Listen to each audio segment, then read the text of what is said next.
भगवान शिव जिते बड़े हनुमान रूप में जन्म होले आपण माने जिते मंदिर जाइछंती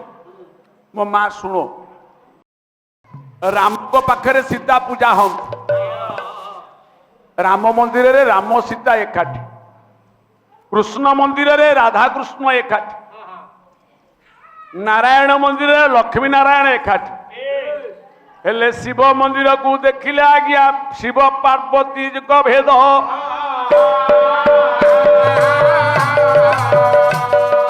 अलगा अलगा पूजा पाउछंती लिहि अतिथि जे वेद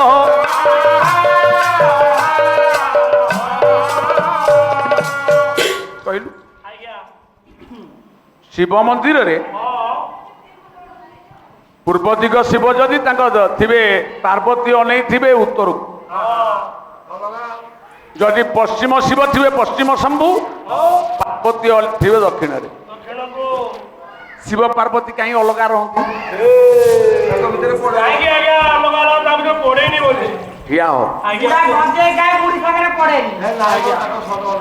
नारायण को महानारायण कहा जाए ना कृष्ण को महाकृष्ण कहा जाए ना विष्णु को महाविष्णु कहा जाए ना मन रख नृसिंह तू देख जिते ठाकुर आईचन सब कृष्ण को महाकृष्ण कहा जाए ना राम को महाराम कहा जाए ना किंतु शिव कहीं महादेव सर शिव कहीं महादेव महादेव राधा को महाराधा कहा है ना सीता महासीता नुहे अच्छी नहीं कहा जाए कोठी ना किंतु लक्ष्मी की कहा जाए महालक्ष्मी हाँ आज्ञा महालक्ष्मी कहा जाए ये लक्ष्मी ठाकुराणी की महालक्ष्मी कहा जाए शिव को जे महादेव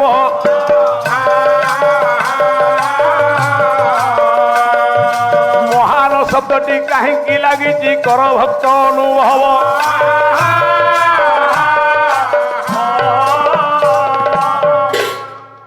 कारण जिते पुरुष ठाकुर अच्छा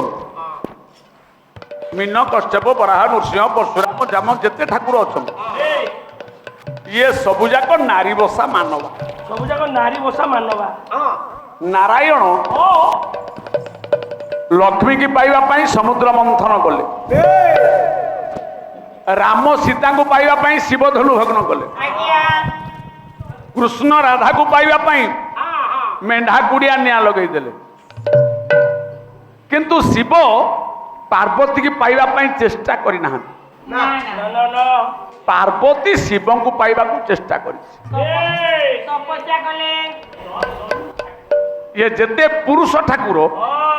समस्त शिव हले पुरुषोत्तम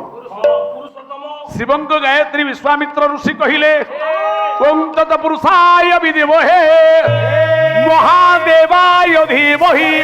तन्नो रुद्रं प्रचोदयात् ओं तत्पुरुष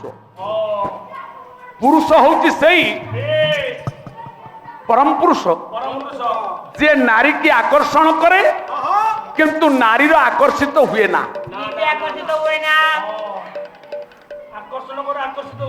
पुरुष ही जाए चुंबक नारी ही जाए लुहा किंतु अन्य स्थान रे देखे नारी माने पुरुष को आकर्षण कर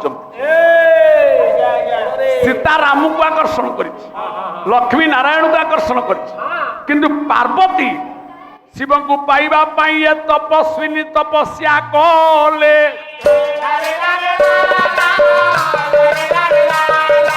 जुग जुग धरी गोटिए नारी ये कुमारी होई रहिले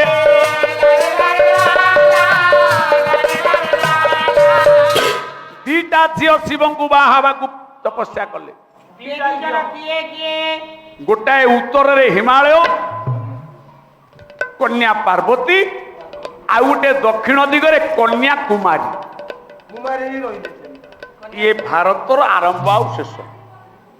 पार्वती 12,000 वर्ष तपस्या करी शिव को पाइले किंतु कन्याकुमारी आज पर्यंत शिव को विवाह करने पाई गोटाए झील कुमारी होगी रही तपस्या सरीनी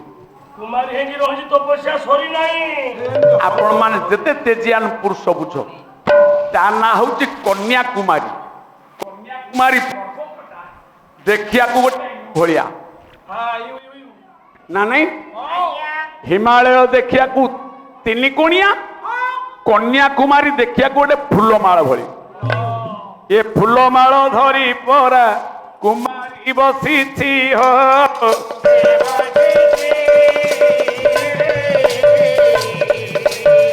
ଶିବଙ୍କ ପଥକୁ ପୁଣି ଅନାଇ ରହିଛି ହୋ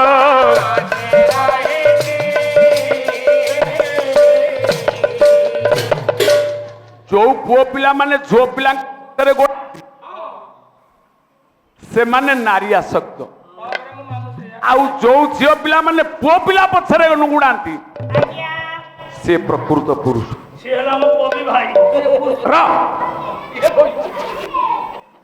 ତେଣୁ ଶିବଙ୍କୁ ବାହା ହେବା ପାଇଁ ପାର୍ବତୀ ତପସ୍ୟା କରିଛି ନାରାୟଣ ଲକ୍ଷ୍ମୀ କି ପାଇବା ପାଇଁ ମନ୍ଥନ କରିଛନ୍ତି କିଏ ତା ଭିତରୁ ମହାନ ହବ ତତ୍ପୁରୁଷାୟ ବିଦ୍ମହେ ମହାଦେବାୟ ଧୀମହି ନବଂ ରୁଦ୍ରଂ ପ୍ରଚୋଦୟାତ୍ ତାଙ୍କ ନା କିଏ ଇଏ ଯେତେ ଦେବାଦେବୀ ଅଛନ୍ତି ସେ ସତ୍ୟଂ ସେ ଶିବଂ ସେ ସୁନ୍ଦରଂ ତାଙ୍କ ଠାରୁ କେହି ସତ୍ୟ ନାହିଁ ତାଙ୍କ ଠାରୁ କେହି ସୁନ୍ଦର ନାହିଁ ସେ ହଉଛନ୍ତି ଶିବ ଶବ୍ଦର ଅର୍ଥ ହଉଛି ମଙ୍ଗଳ ଗାୟକ ସମ୍ରାଟ ବୈଷ୍ଣବ ପ୍ରଧାନ ଜୟ ଶିବ ଶଙ୍କର ବନ୍ଦିତ ଜୟ ଜୟ ଶମଶାନ ଚାରି ହର ହର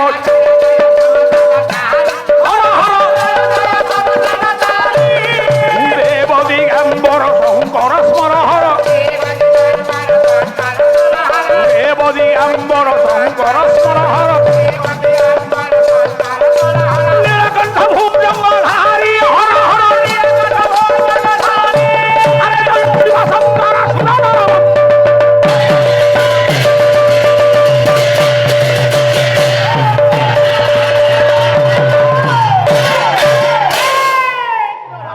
ତେଣୁ ଶିବଙ୍କର ତେଜ ଯେତେବେଳେ ହନୁମାନ ଜନ୍ମ ହେଇଗଲେ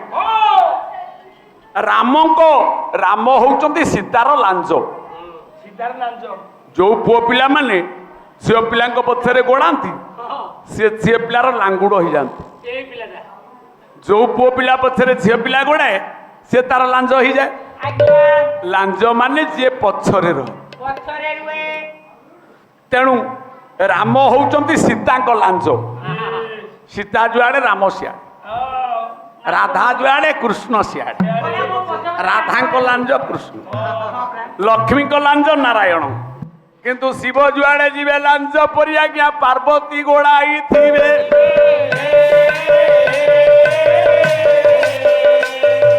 ଶିବଙ୍କ ପାଇଁ କି ପାର୍ବତୀ ପରା ଏ ଲାଞ୍ଜ ତପସ୍ୟା କରିବେ ପାର୍ବତୀ କହିଲେ ପ୍ରଭୁ ଯଦି ଆପଣ ହନୁମାନ ହେଇ କେଶରୀ ରାଜାଙ୍କର ମନୋଭୀଷ୍ଟ ପରିପୂର୍ଣ୍ଣ କରିବା ପାଇଁ ଆପଣ ହନୁମାନ ରୂପ ନେବେ ଆପଣ ତ ରାମଙ୍କ ଅଭୟ ପଦ ପାଇଯିବେ ମୁଁ କୁଆଡ଼େ ଯିବି ମୁଁ କୁଆଡ଼େ ଯିବି ମୁଁ ପରା ଆପଣଙ୍କୁ ଛାଡ଼ି କହିପାରିବିନି ଯେମିତି ଅଙ୍ଗ ପଛରେ ଲାଞ୍ଜ ଅଭିନ୍ନ ରୁହ ଏବେ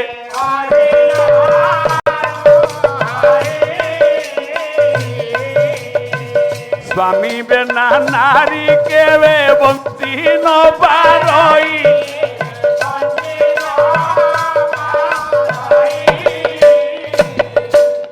ଶିବ ବିନା ପାର୍ବତୀ ଯେ ହୋଇଯିବ ଶବ ଏବେ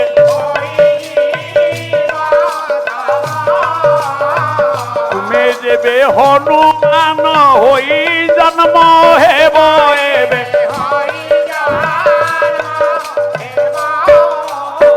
ତବ ପୃଷ୍ଠେ ଲାଞ୍ଜ ପରି ମତେ ଯେ ରଖିବ